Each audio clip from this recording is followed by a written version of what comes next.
I lived this duplicitous, confused life as a kid, wrestling with same-sex attraction and confusion about who I was, and then as a gay identified man. It wasn't until getting to a place of being broken and coming to a place of surrender that was really my true salvation.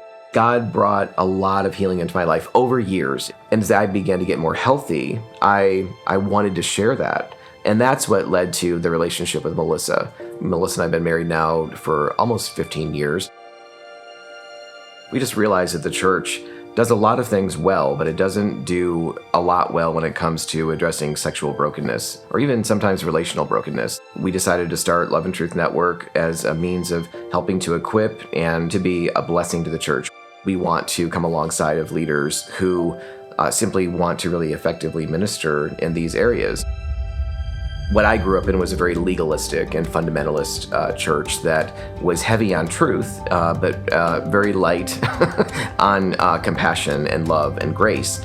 And what that wound up developing in me is a sense that God is a slave master that demands we love him. But then on the other hand, what we have, I think, are churches that have reacted and the pendulum has swung in the opposite direction.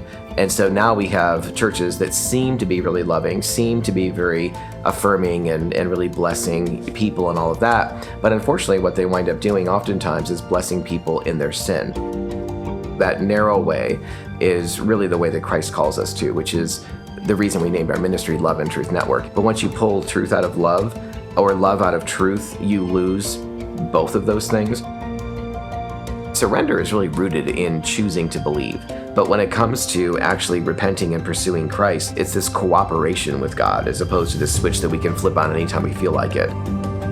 The thing that I really love doing most is going out and meeting with people who are leading churches and involved in discipling other people.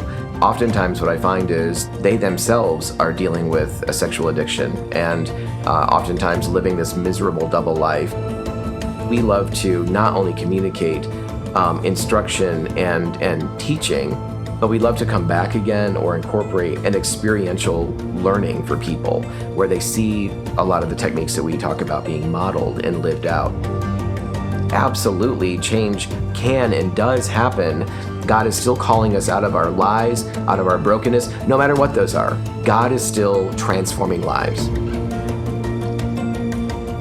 Gary and I are so excited to be exhibiting this year at CMDA. Please come visit us at booth 610.